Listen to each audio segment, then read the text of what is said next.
And thank you for being here. My name is Fonda Brewer, and on behalf of our group, Put a Roof on It, I want to welcome you to this conversation. Our guiding belief is simple: find a way to make it work.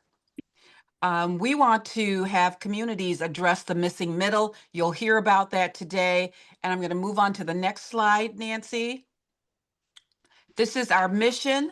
Our mission is to honor and uplift the people who serve in our communities. They're the teachers, they're the firefighters, their families. We want to uplift them. These are the people who often earn too much to qualify for low-income housing, but not enough for market rate housing. We believe housing must be more than a shelter. It must be attainable, sustainable, and deeply supportive, designed to strengthen lives and not strain them. Throughout the presentation, you'll see a couple of videos from real people sharing their stories, because behind every statistic is a story. And these stories remind us of why housing with dignity is not just a policy, it's a promise. Nancy? Thank you. In our communities, too many people, particularly veterans and seniors, work here, play here, and give their best here, yet they can't afford to live here. And this is unacceptable. We have several examples of our why and just wanted to share a couple. Many families and seniors in Humboldt County can't afford to live there. Wages remain stagnant, and the gap between income and housing costs are widening. In Arizona, our extreme heat is forcing many into homelessness with dire consequences, some leading to death.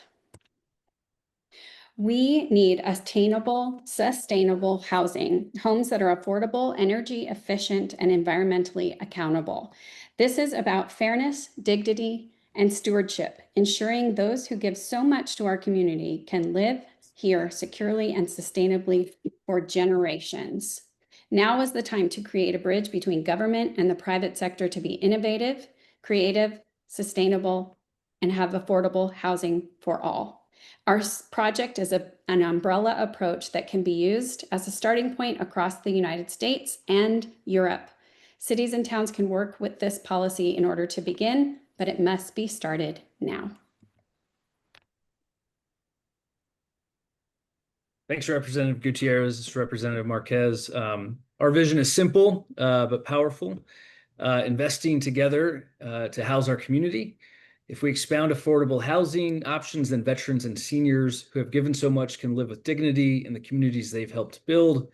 If our workforce can afford to live near their jobs, then local businesses will thrive and our neighborhoods will stay strong. By investing in sustainable housing, we not only protect families from extreme heat, but also protect lives. And when public and private partners align resources, we can deliver housing that is not just attainable, but supportive. This policy isn't just about putting a roof on someone's head. With wraparound services, we provide residents with the tools to succeed, including childcare, job support, and financial stability. This changes what happens when we come together. Families thrive, communities grow stronger, and we restore dignity through housing. And I'll be followed by Leslie. Our team looked into the academic and policy research on affordable housing and found a number of different policies that all work together synergistically to help house the missing middle. Rather than pick one, we decided to roll out a whole menu of policy options that different levels of government can tailor to the needs of their specific communities. Matthew will talk about this in detail, but broadly, the most effective policies focus on increasing housing supply by building new developments or modifying existing properties, and by changing the regulatory environment by increasing incentives and cutting red tape. Oh, sorry. And while we're offering a broad menu of affordable housing policies for elected officials to choose from, we also wanted to more specifically offer a vision of what new housing developments could look like to more effectively and sustainably support the missing middle once they're housed.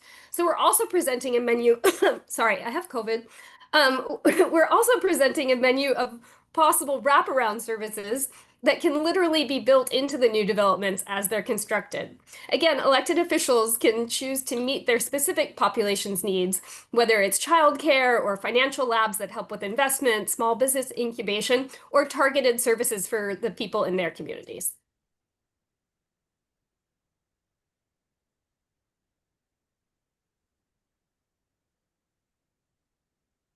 All right, so what does an actual strategy look like? As Leslie stated, there's a lot of different things that you can put in place, but ideally you would pick a state-aligned infrastructure lever, layer it with a tax tool, offer entitlement value, lower the land basis, and then set clear affordability targets and terms.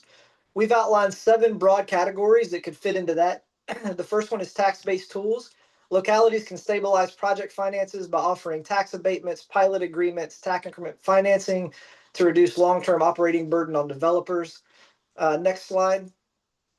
There's an entitlement and fee incentive category that helps you streamline approvals, waive fees, grant density or parking reductions. All this helps developers save both time and money, making projects more viable. You have capital stacking and gap financing, where governments can fill financing gaps with housing trust fund loans, revenue bonds, or soft debt tools that unlock other private and public capital. And then employer and anchor partner strategies, where municipalities can align with major employers to co-invest in nearby workforce housing through master leasing, down payment assistance, or direct equity. There's also risk reduction and predictability, where you give predictable timelines to pre-approved design templates and formal development agreements to reduce uncertainty and encourage private sector participation. Now, Stacy's going to tell us what that actually looks like in practice. Thank you. So an example of a public-private partnership that we used is Sorrel Place in Arcata, California. It has 44 units. 1 unit is reserved for the on-site manager at market rate. 43 units are restricted to households earning 50% of the average median income or below, and the affordability restrictions remain in place for 55 years. Next slide. Financing for Sorrel Place came from 5 different sources. First was low-income housing tax credits. Second was a traditional bank loan. The third and fourth sources were federal and state monies that came through the city of Arcata. And fifth is a mouthful, but essentially the developers received project funding from the state of California because their project combined affordable housing with sustainable transportation and infrastructure. Next slide. And here's just a visual example of where the financing came from. And as you can see, the bulk of the project was financed through low-income housing tax credits.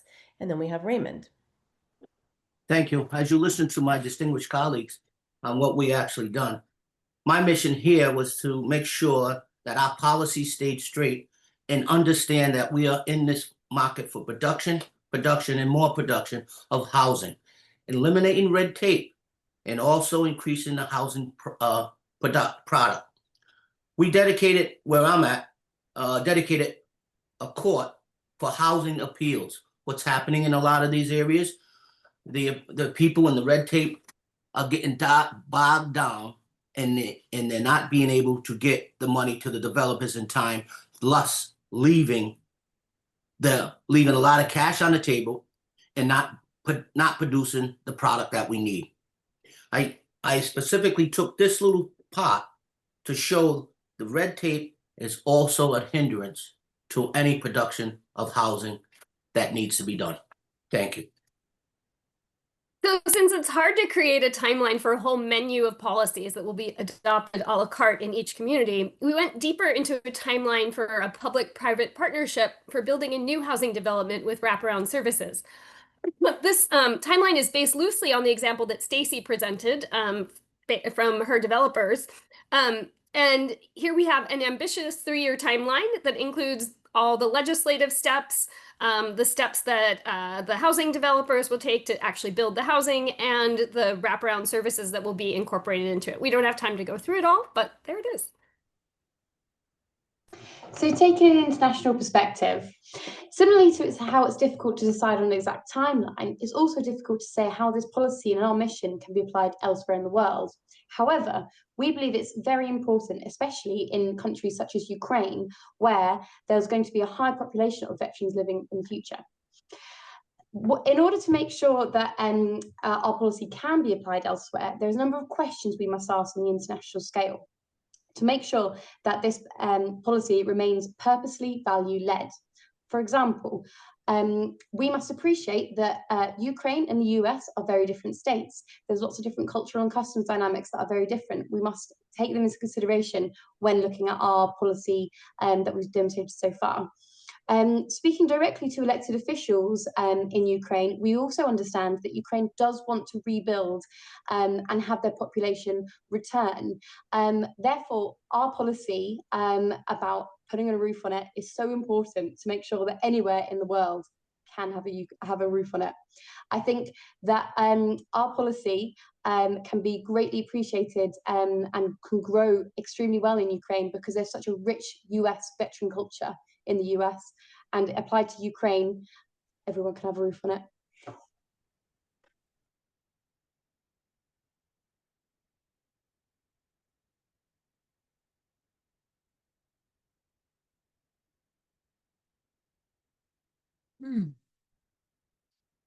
Don't know where the volume is. But not enough to cover the rising cost of rent or a mortgage. I've got discipline, I've got work ethic, but what I don't have is a place to truly call home. Housing shouldn't be a reward, it should be a right. I am the middle we can't miss.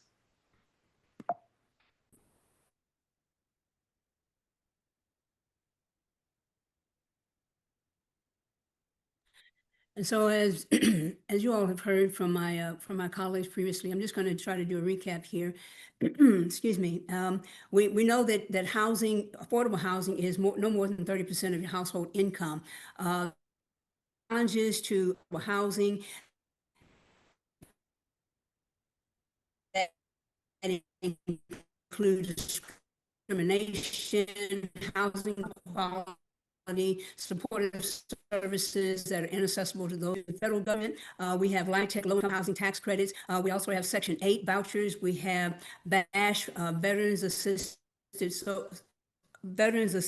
Solution, Nevada Assembly Bill 131, that will be coming back to the 2027 legislature, and that is the one that will provide incentives for homeowners and builders to put in ADUs, accessory dwelling units, at the back of people's properties. I'd like to talk about moving forward. We can use all of this, or we can use pieces of it. It really depends upon your community. We've got to look more at innovation. We've got to look more at there's some things going on now with tiny homes. There are policies now that are looking at a conglomerate or an amalgamation of different financing structures. There's also the ability here in Nevada, we have a lot of BLM, Bureau of Land Management, and so we can access that. We can also look at ways to incentivize builders when they do environmentally safe or environmental development. We've got a a program here in Nevada. Whenever builders build and they put in,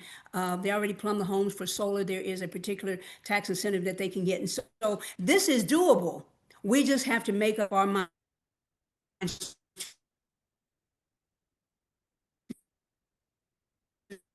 Okay. And that's our presentation. Thank you so We much. have to say, especially